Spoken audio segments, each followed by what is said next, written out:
Why is it that some people are still here past 60, past 70, past 80, when many of their peers have already gone home? Why has God kept certain men and women breathing, waking up each morning, watching the years roll forward while the world around them changes, ages, and shifts? Why has God kept you or the elders you love alive beyond the age when many believe their purpose has already been spent? There is a question that echoes quietly in the halls of many hearts. Lord, why am I still here? Some ask it with gratitude, some with confusion, and others with a silent ache, wondering if the latter years of life still carry meaning, assignment, or divine intention. Culture often whispers that the elderly are past their usefulness, but heaven does not speak that language. God does not measure purpose by youthfulness, nor relevance by physical strength. The breath in your lungs is the evidence that heaven has not closed the chapter of your calling. But beneath that surface level question lies something deeper, a spiritual mystery, a divine logic, a biblical pattern. God never keeps someone on this earth just because. There is always intention behind his preservation. There is always purpose behind his timing. And there is always a reason, often hidden, to why a person's life is extended when others are not. You may think your best days are behind you. You may feel forgotten, overlooked, or slowed by the weight of years. But what if God has kept the elderly alive because the greatest assignment of their journey is not behind them, but ahead? What if the later years carry a mantle earlier years were not mature enough to carry? What if heaven has kept you because someone's deliverance, someone's breakthrough, someone's salvation is tied to the wisdom, endurance, and spiritual authority you gained across decades? There is a shocking truth buried in Scripture about why God preserves certain lives far past 60. And today we are going to uncover it. Before we uncover the mystery, let us acknowledge something quietly powerful. Longevity in Scripture is never random. Whenever God extended a person's years, it was prophetic. It was strategic. It was woven into a larger plan that stretched beyond their individual life. Noah lived long because the world needed a preacher of righteousness in a generation drowning in wickedness. Moses lived long because the nation needed a steady hand and a seasoned spirit to guide them out of bondage.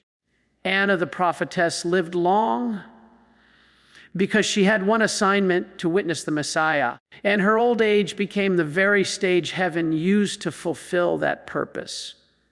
In every era, God preserved elders because their presence carried weight in the spiritual realm. Heaven knows the value of years lived, battles fought, prayers prayed, tears shed, testimonies gathered, and wisdom earned. Wisdom that cannot be downloaded, accelerated, or cheaply gained. When God keeps someone beyond 60, it is because their life has evolved from merely being a story to becoming a vessel, a witness, a spiritual archive. But here is the part many overlook. The later years are often the years when God softens the heart to understand things the younger version of you would have resisted. These years become fertile soil for deeper revelation, gentler obedience, and a greater listening posture. God keeps the elderly because he has shaped them into instruments that can carry truths, warnings, blessings, and impartations that the younger generations desperately need. And yet, this is where the mystery intensifies. Many people reach 60 or 70 and feel spiritually disconnected. They say, I used to hear God more clearly. Or, I don't feel his nearness like I once did. Or, my purpose feels finished. If you or someone you love has ever felt that way, understand this. Silence does not mean abandonment. Stillness is not rejection. When God appears in one season of your later years, it is often because he is preparing you to release something in the next. A preserved life is often a life being positioned. In fact, if you've ever wrestled with God's silence at 60, at 70, or even earlier, you need to dive deeper into the devotional When God is Silent, which I've placed in the pinned comment for you. It is for those who feel God's quiet seasons most intensely, especially in these transitional years when identity, purpose, and legacy collide. That devotional will open your understanding to why God sometimes pulls back his voice before revealing a mandate. But right now, in this moment, God is pulling back the curtain. You are about to see why heaven keeps certain wives on earth far longer than expected. There is a revelation coming that may shift the way you see aging, purpose, calling, and even the elderly around you. Before we go deeper, pause and take a moment to engage spiritually. If you feel the weight of what is being revealed, declare it by liking this message and comment the phrase, God still has a purpose for me. Share this teaching with someone who needs hope in their later years, and let this act be a seed of faith. Let me take you into a story, a parable of sorts about a man named Elias. He was 74 years old, a quiet man living in a forgotten village tucked away between hills and forests. The world had changed around him. Friends had passed on, family had scattered, and the rhythms that once fueled his days had slowed. Elias would sometimes sit outside his small wooden home, watching the sun fall behind the mountains, wondering why God had kept him alive this long. In his younger years, Elias had been a blacksmith, strong-armed and sharp-minded. He had forged tools for farmers, crafted hinges for homes, repaired wagons, and shaped iron with fire and resolve. But now his hands trembled, his back curved, and his strength had faded into a mere shadow of memory. Often he'd whisper to God, "Why am I still here? What purpose is left for an old man like me?" Every evening he waited for an answer, but the heavens seemed silent. One morning, Elias woke with a burden on his heart, a gentle nudge, soft yet persistent. It felt like a wordless invitation, a quiet instruction pulling him toward the forest trail behind his home. He had walked that trail many times before, but this time the stirring within him felt different. He sensed something sacred was waiting, though he couldn't explain it. He leaned on his wooden staff, stepped onto the path, and began his slow journey down the winding trail. The forest was alive with the sound of birds, the whispering of leaves, and the crunch of earth beneath his feet. It felt as though creation itself was quietly watching him, waiting for something to unfold. About an hour into his walk, Elias heard a faint sound, a soft cry, almost like a small animal in distress. He followed the noise until he reached a clearing where a young boy, no more than 12, sat on the ground with his face buried in his arms. The boy was trembling, trying to muffle his sobs. Elias approached slowly. "Son," he said in a gentle voice, "are you hurt?" The boy lifted his face, eyes red and swollen. "No, not hurt," he said, "just lost." Elias helped him sit up.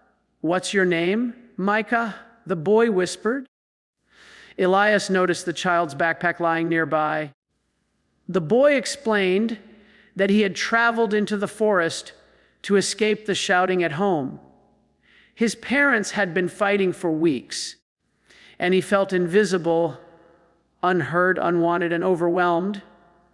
He wandered too far, and now he couldn't find his way back. Elias listened quietly. He didn't rush to speak. His years taught him that deep pains require space to breathe before they can heal. When the boy finished, Elias took a deep breath and said, "Micah, when I was your age, I felt the same way. My home was loud with anger too, and I often ran away to quiet places thinking no one cared." He leaned closer. "But you are not alone, and you are not forgotten." His voice carried a weight the boy didn't expect, a gravity born from decades of surviving storms, losses, and loneliness. Elias took Micah's hand and said, "Come, I will walk with you." Together, they slowly retraced the path through the forest. The boy stayed close to him, occasionally leaning on Elias's arm for reassurance. As they walked, Elias shared pieces of his past, the hardships he endured, the mistakes he made, the forgiveness he found, and the God who carried him through it all. Micah listened with wide eyes. He had never heard anyone speak of God with such tenderness and conviction. The old man's quiet faith felt different from the sermons he had heard at home. Elias' voice didn't sound like a pastor preaching from a distance. It sounded like a living testimony wrapped in warmth and humility. When they finally reached the outskirts of the village, the boy's parents were already searching frantically. The moment they saw him, they ran to him in tears. They embraced him, apologizing for the tension he had been forced to carry alone. In the midst of the emotional reunion, the father turned to Elias. With tears in his eyes, he said, "Thank you, sir. Thank you for saving my son." Elias shook his head. "No," he said softly, "I just walked where God led me." But that day marked more than a reunion. It became the beginning of healing in that family. The father sought help for his anger. The mother rediscovered her strength, and the household slowly transformed into a place of peace. And it all began with the simple obedience of an elderly man who thought his life no longer had meaning. The story does not end there. A few weeks later, Micah visited Elias again. This time he came with a notebook. "I want to write down everything you told me," he said shyly. "I want to remember it." Elias smiled. "Why?" "Because," the boy said, "you speak like someone who knows things I need to learn, and I want to learn." Elias was stunned. For years, he felt like nothing more than a fading shadow, a forgotten relic. But now here was a young boy hungry to learn from him, drawn not to the strength of his arms, but to the strength of his spirit. Days turned into weeks, weeks turned into months, and over time, Elias and Micah formed a bond that bridged generations. The village began to notice the quiet transformation in the young boy, and soon other children and even adults started visiting Elias. They asked for stories, advice, and wisdom. The old man's home became a sanctuary of counsel, laughter, and healing. One evening, as the sun dipped low and painted the sky with warm colors, Elias felt the same gentle nudge. He felt the day he found Micah. The whisper of God's presence filled his chest. And it was then that the truth finally dawned upon him. He whispered, "Lord, this is why you kept me. Not for labor, not for productivity, not for accomplishment, but for influence, for impartation, for legacy, for the passing of wisdom that only years could produce." Elias realized that the strength of youth builds, but the wisdom of age restores. The passion of the young ignites, but the steadiness of the elder anchors. The energy of one generation moves things forward, but the discernment of another ensures they move in the right direction. His purpose had not ended at 60. It had only shifted. And somewhere in that small village, long before Elias was ever born, God had already written into his story that the latter years of his life would be the most fruitful, the most impactful, the most eternally significant. God preserved him not to extend his past, but to ensure someone else's future. This is the hidden truth many overlook. God does not keep the elderly on earth because their purpose is fading, but because the fullness of their purpose is finally ready to be poured out. Scripture is rich with examples of God preserving the elderly not as spectators of life, but as carriers of divine wisdom, spiritual authority, and generational guidance. When the Bible speaks of old age, it does not speak of irrelevance or decline. It speaks of glory, endurance, and purpose refined through years of walking with God. Psalm 9:2, Sunday 14 says something profound. They will still bear fruit in old age. They will stay fresh and green. This is not poetic optimism. This is divine intention. God ordained that the elderly are not simply living out a remainder. They are positioned to bear fruit, not merely physical labor, but spiritual fruit, wisdom, counsel, prayer covering, discernment, intercession, guidance, generational interconnection, and the irreplaceable testimony of a life preserved by grace. Proverbs 16:31 adds, "Gray hair is a crown of splendor. It is attained in the way of righteousness." In other words, age is not a curse. It is a crown, a badge of battles survived, a symbol of wisdom earned, a testimony of God's sustaining hand. The modern world sadly undervalues age. In a culture obsessed with youth, speed, trends, and the elderly often feel sidelined, yet psychologically, the later stages of life are the most introspective and wisdom-rich. Aging reshapes priorities. It softens pride. It amplifies gratitude. It clarifies what truly matters. The mind becomes more reflective, more discerning, more anchored.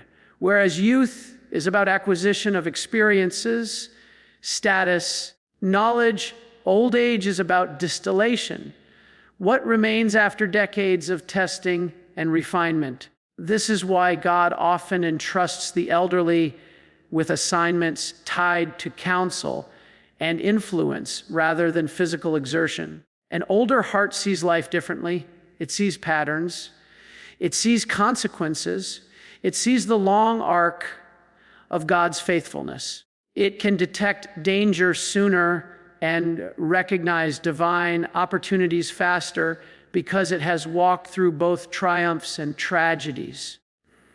Psychologists describe this as generativity, the desire and ability to invest in the next generation. It is a natural developmental stage, but Scripture elevates it to a spiritual mandate. God preserved Anna, the elderly prophetess, specifically to witness and declare the identity of the Messiah. Luke 20:36-38. Her old age was not passive. It carried prophetic authority. God preserved Moses until 120 years old because Israel needed leadership that knew the voice of God intimately, especially in the wilderness. God preserved Caleb into his 80s because the younger warriors needed an example of faith that refused to bow to fear. In each case, their advanced age was the vessel for their assignment, not an obstacle to it. And herein lies the stunning truth. Many people aren't kept alive because of what they were meant to do in their youth, but because of what they were destined to release in their later years.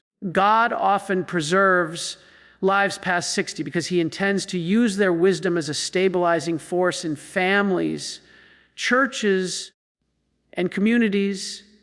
He preserves them because their testimony carries a weight younger voices cannot replicate. He preserves them because someone's deliverance is tied to their prayers.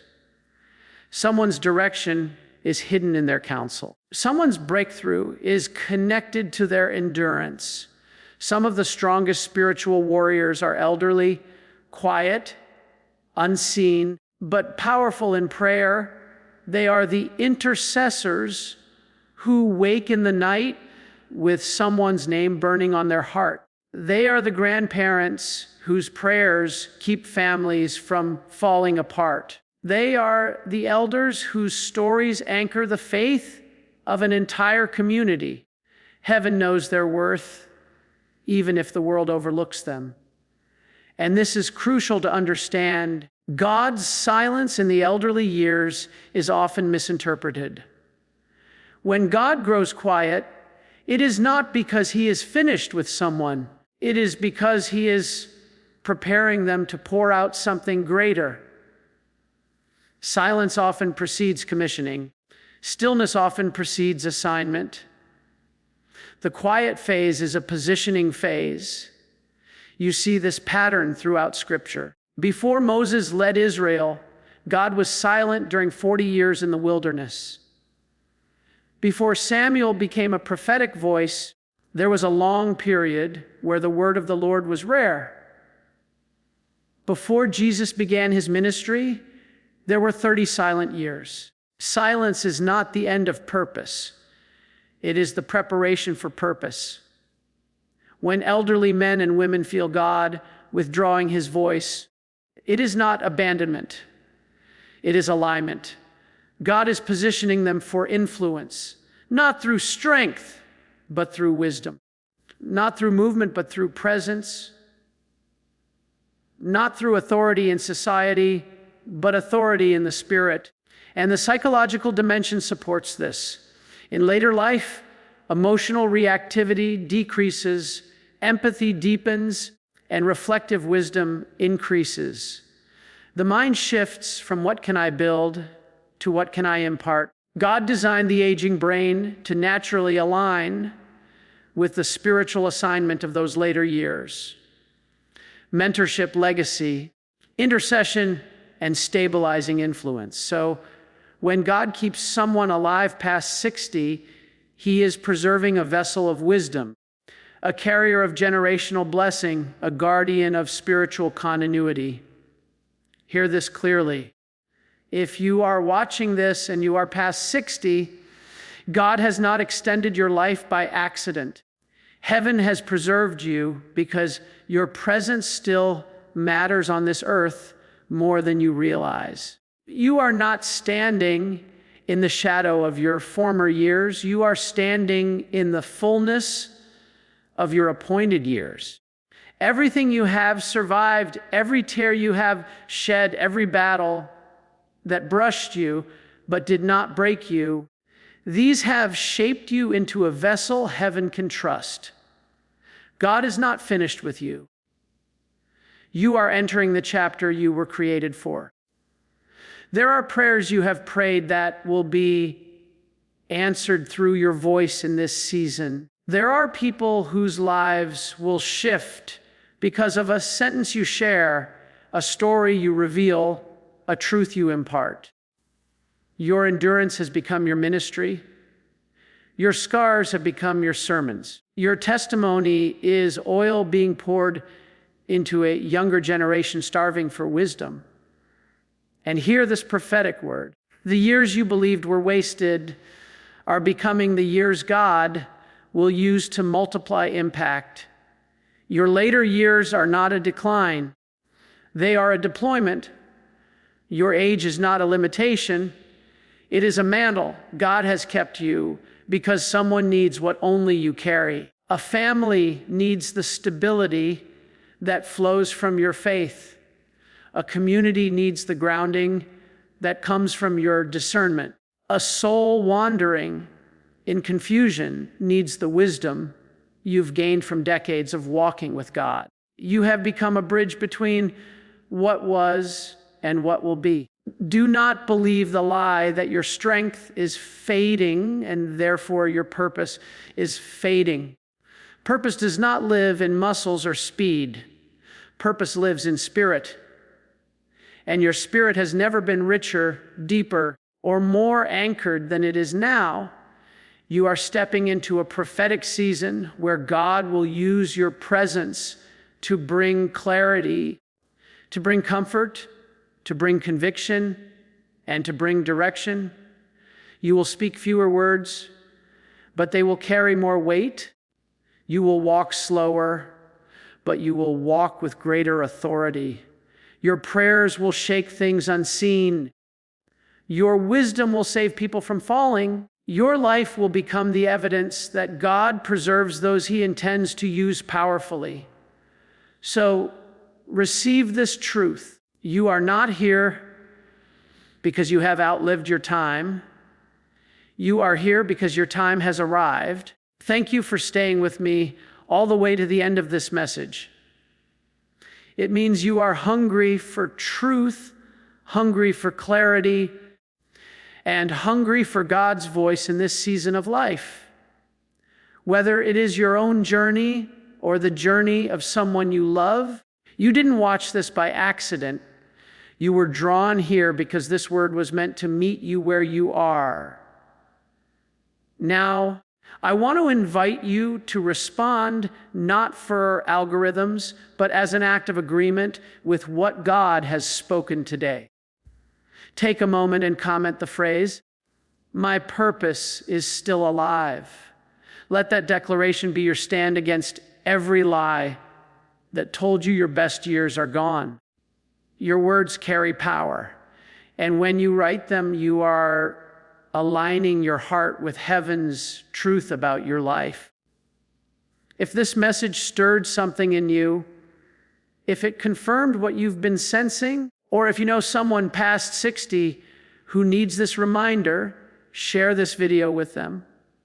Send it to a family member, a church friend, or someone who has quietly wondered why God has kept them alive.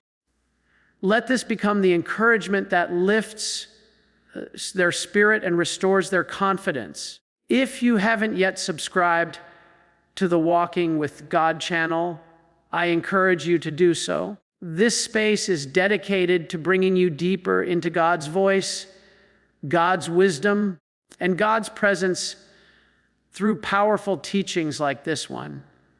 Subscribing helps you stay connected, but more importantly, it helps us continue building a community of believers who walk in truth and revelation. You can also hype this video to push this message further. Every push helps spread hope to someone who may desperately need it. And if you feel led to go even deeper in supporting this ministry, consider becoming a channel member or giving through Super Thanks. Your partnership helps us continue producing these teachings with excellence, clarity, and spiritual depth. And do not forget the devotional, "When God is Silent," is waiting for you in the pinned comment. If your heart has wrestled with God's quietness, especially in these later years, the devotional will help you hear Him again. Thank you for walking this journey with me today. You are valued, you are seen, you are preserved by purpose. Until next time, keep walking with God.